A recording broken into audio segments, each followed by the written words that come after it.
Hi, it's Fias Tarot. Hello, Libra placements. This is your love reading ngayong March. Okay, focus lang po natin dito is yung person, no? The person on your mind this March. Tingnan natin kung anong meron. Pero syempre, again, yes, before tayo mag-start, kung hindi ka pa nakakapag-subscribe, please do subscribe and hit the notification bell para lagi po tayo maging updated sa mga mangyayari pa lang. And again, kung may tanong po pagdating sa private reading, just message me sa akin pong FB page for more info. Ganun rin po ha pagdating sa ating mga charms and iba nating items. Yes, oo. So again, sa mga bago, this is our cord cutting necklace. Yung pang-alis po ng kaalatan sa buhay. Kung kayo'y inaalat sa pamumuhay, sa business, sa bahay nyo, pwede po ito. Okay? So, sasabihin lang po kung saan gagamitin. Kung pang sarili ba, pang bahay ba, or pang business. Okay? So, yeah. And again, yung ating 2-in-1 love and money bracelet with citrine stone. Ang citrine stone po is a money magnet. So, hindi lang love ang iyong mamamagnet, kundi money rin. O, diba? So, in general, pagdating sa kaperahan, okay, merong pagtaas, may increase, okay? Kung lalaki ka, pwede mo po siyang ilagay sa red pouch. So, next, yung ating granter necklace. So, dito naman po tayo pwedeng mag-wish, pwede mag-manifest. No limits. And yeah, unlimited po ha pagdating sa pagpapagrant. Yes, napakabait ng ating granter necklace. So, dapat maging mabait rin kayo sa kanya. So, alagaan pong mabuti. Kung paano siya inaalagaan, ganun ka rin niya alagaan. Tandaan niyo yun. Okay? So, this is unisex, made to order. Okay, yung ating granter necklace. So, aside po sa pwede niyang mga i-grant sa'yo, meron siyang surprises sa'yo at least twice per week. Twice po ha. Meaning 2 beses sa isang linggo. Yes. Okay? So, kung mas maganda ang frequency mo, edi mas maraming surprises. Yeah. And yung atin namang mga evil eye protection. So, ito naman po yung mga magpoprotekta sa inyo pagdating sa mga evil eye na pwedeng ibato sa inyo ng kahit sino. Okay? So, yung ating necklace, ito siya. Yung ating ring natin po is adjustable. Okay, this is unisex po pareho. And meron din tayong mga bracelets na evil eye protection. Yes, okay. And yung ating cleansing kit, huwag kakalimutan po ha. Oo. Ang laman ng ating cleansing kit is white sage and yung ating crystal for recharging. Okay, recharging para sa inyong mga charms. So, kailangan po natin talaga yon. 'Di ba? Minsan, kapag feeling nyo low bat yung inyong charm, binababad nyo sa sinag ng buwan. That's how we recharge, no? Our charms, our crystals, kung wala tayong option na iba. Okay, so yes, ngayon meron na, nag-provide ako ng, naghanap-hanap din ako ay nag-research talaga, ano bang pwede. Okay, so yun nga, nasa ating cleansing kit. And yung ating, healing oil. So, mapakagaling nito pagdating po sa pagtatanggal ng masasakit sa kung anuman sa parte ng katawan mo, no? Mga lamig, mga pagod, And, makakatulong to sa mga nahihirapang matulog, may anxiety, okay? And sa mga madalas nahihilo, pwede rin sa'yo yan. Ganon rin po sa mga may mutya, may mga charms, may mga medallion. So, pwede po itong ipanglangis sa kanila. Okay, 30 ml po ito, no? So, dropper siya. And white tea and ginger po yung scent. Ang bango, pero hindi siya masakit sa ilong. Mild lang yung kanyang scent. And yes, yung ating charm spray na 50 ml na napakalakas maka-attract pagdating po sa pamemera at connection. No? Okay, yes, we attract, we don't chase. Yun po ang tatandaan ha. O yun lagi ang mindset. Kapag mag-i-spray, okay, ano sasabihin? I attract, I don't chase. Okay? So, chase me. Kung ano man, or kung sino man ang gusto mong maghabol sa'yo. Pera ba yan? Oportunidad ba yan? Ikaw yung hahabulin, ikaw yung kakailanganin, ikaw yung hahanapin nila. Ganun po dapat yung mindset, no? So, ito naman pwede rin nga sa love. So, kung love naman, and malayo yung person, kailangan ko po yung pangalan nila. Okay? So, there. Ganun lang kasimple. Huwag natin pakomplikaduhin pa, no? And, kung may iba pang mga tanong, mag-message na lang po sa akin pong legit FB page, ha? Yun pong merong blue check. Oo. Kasi maraming talagang nagsisigayahan na mga pages, nakapangalan ko. Oo, wala nang magawa sa buhay kundi makigaya na lang. At para makapangloko, no? So, gagayahin yung ating pangalan at yung page. Kukuha ng mga videos, ganyan. Para malaman nyo na legit, may check po. Okay? Fias Tarot, tapos may check. Okay? Kapag ganyan, meaning legit. Kapag wala, yung page na tinitingnan ninyo, ay, walang check siya. Meaning, hindi po kami yan. Block nyo na agad. Okay? So, Libra, the person on your mind this March, anong situation ninyo right now? Let us see. Anong situation ninyo nitong person na nasa isip mo ngayon? Anong meron sa inyo ngayon itong taong to, Libra? Na King of Swords in reversed. Meron ditong hindi ready. Yeah, merong hindi ready. Or hindi tapat. Yeah. So, ang daming energy na agad dyan sa dalawang yan. Could be a sign of cheating, third party, or you're in an open relationship. No labels. Parang nasa friend zone ka. Okay? Or, yeah, talagang hindi lang tapat sa'yo yung person mo. May mga tinatago. Pwedeng third party involved. Ha? Okay, I'm sorry. Agad-agad sa iyong situation. So, tingnan natin ano mayroon sa person mo, Libra.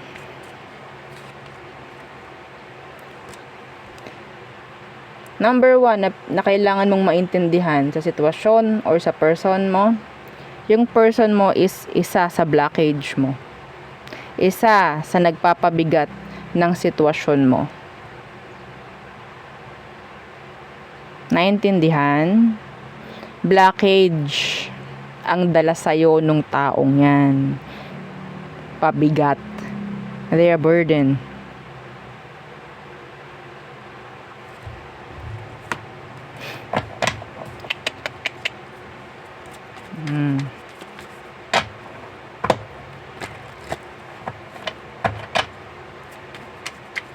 Ten of Wands. Burden. Paasa.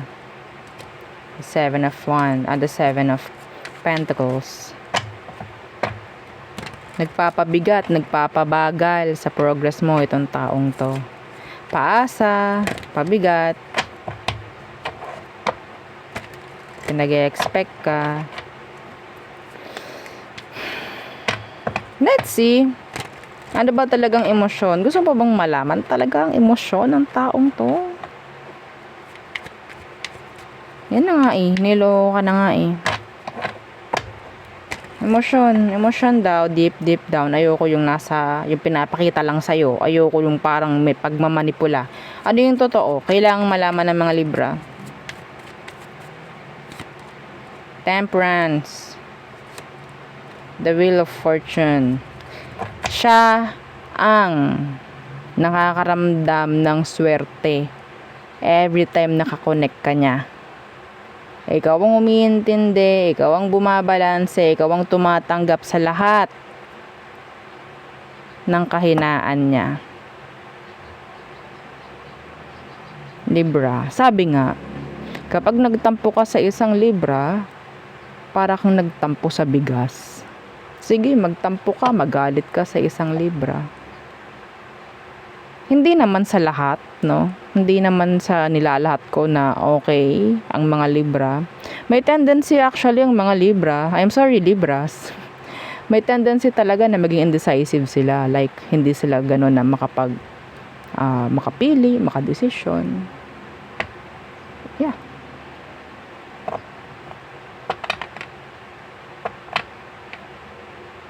This could be vice versa or flip yung energy.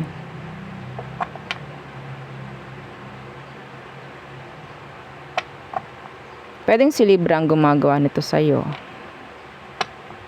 Cross-watcher. Or maybe your person is a Libra.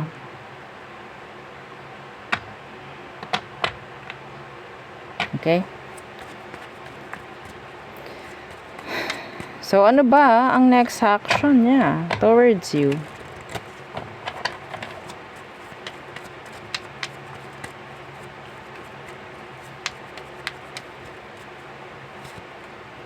The Nine of Swords.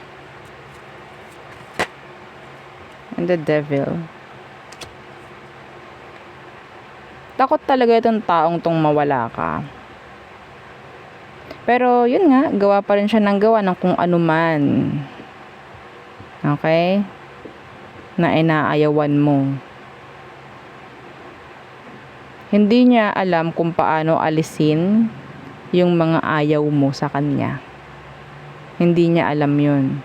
So, nandyan yung iba sa inyong tinatanggap lahat kung anong meron. Trying to balance things because you're the scale. Balanse ka. Merong mga ginagawa itong taong to, paminsan-minsan, kahit ayaw mo, sinusuportahan mo na lang. Ino-okayan mo na lang.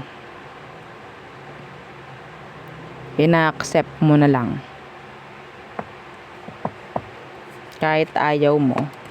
Para lang hindi magkaroon ng mas malaking kaguluhan. So, tingnan natin anong advice sa mga Libra. Yan na naman tayo sa advice na palaging para tong manual, na hindi binabasa. May manual, 'di ba? Alam niyo, kada bili niyo, 'di ba? Meron laging kasamang manual. Yung manual na yan nandiyan lang pero tapon na yan. Hindi naman binabasa, walang pakinabang pero nandiyan. Parang ganun yung advice natin palagi eh. 'Di ba? May mga nakikinig pero hindi naman ginagamit, hindi naman iniintindi. Real talk. Pero sa mga gumagamit ng advice ko, good for you. Kasi marunong ka umintindi, marunong kang manawa, marunong kang mag-try, no? Or makinig nga sa mga opinion. Kung sa tingin mo tama, sa tingin mo makakatulong. 'Di ba? Tingnan natin anong advice for you, Libra. Ten of Cups in reverse. Hindi ikaw palagi yung kailangang gumampan. Okay? See, Judgment in reverse. Knight of Pentacles. Kailangan nang matapos rin dito, Libra, yung cycle. Kailangan din matapos dito yung kalungkutan na lagi mo na lang isinasantabi. Hanggang kailan mo isasantabi yung mga kagustuhan mo naman. Like, yung mga kagustuhan mo naman ang uunahin mo. Lagi mo lang isinasantabi eh. No? Para lang maging okay yung sitwasyon. Okay, nandyan na lang yung pagpapasensyahan ko na lamang. Hanggang kailan? So, magbigay ka ng limit. Ultimatum, sabi. Hindi ko ginagamit yung salitang yun. Hindi ko alam kung saan ko narinig. Narinig ko lang ngayon. Okay? Bigyan mo yung sarili mo ng limit kung hanggang kailan ka a-accept ng kalungkutan. Oops, hanggang dito na lang ako malulungkot. Hanggang March na lang ako malulungkot. Pag ako nalungkot pa rin ng April, ayoko na. Dapat ganun. Parang yes. Or kung may imbalance pa rin ngayong Marso, okay, sige, go. Pero pag natapos tong Marso na to at meron pa rin hindi maganda, gagawan ko na to ng paraan or action.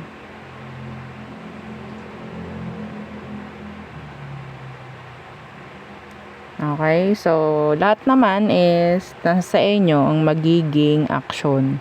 Kung magiging action nyo, free will naman din kung makikinig ka or hindi. Okay? Wala tayong iniintay na pagbabago if ever na naghihintay ka ng changes pagdating sa person mo. Wala akong nakikitang pagbabago. It's up to them. Sanay sila sa ganun. Okay? Sanay sila sa kung anong meron sila. Bisyo nila, bisyo ba nila is panloloko, pang-cheat. Well, hindi magbabago kung hindi nila babaguhin nga yung sarili nila. So, all signs for you, Libra. Again, yeah, don't forget to like, share, and subscribe. Libra. So, Aries. Okay. Aries. Palagi kang nasa isip nito. Okay, lagi kang, I don't know, para meron silang inaaral about you. Taurus, hindi sila ready sa commitments. Gemini, there's blockages. Cancer, hindi sila open na mag-offer ng love for you. There's tension. Leo, they're holding back. They're silent. Some of them, they have a surprise. Okay, kung okay kayo ng isang Leo. So, Virgo, they miss you. Libra, andun yung energy ng hard-headed, pagmamatigas, or parang okay, go. Sabihin nating, alam ko ang ginagawa ko, parang may ganun ako naririnig. So, Scorpio, unfinished business, changes, maybe. Sagittarius, cold, detached. Capricorn, they want communication, trying to connect. Aquarius, they're not ready to commit. Pisces, they like you, they just want to play. Okay, they just attracted. Yeah, pero wala silang kayang i-offer, kundi sex lang din. Okay, so there, yun ang aking reading for you, Libra placements. Again, please don't forget to like, share, and subscribe, and follow our every page and sa nating YouTube channel na nasa description box below. Again, thank you. Goodbye.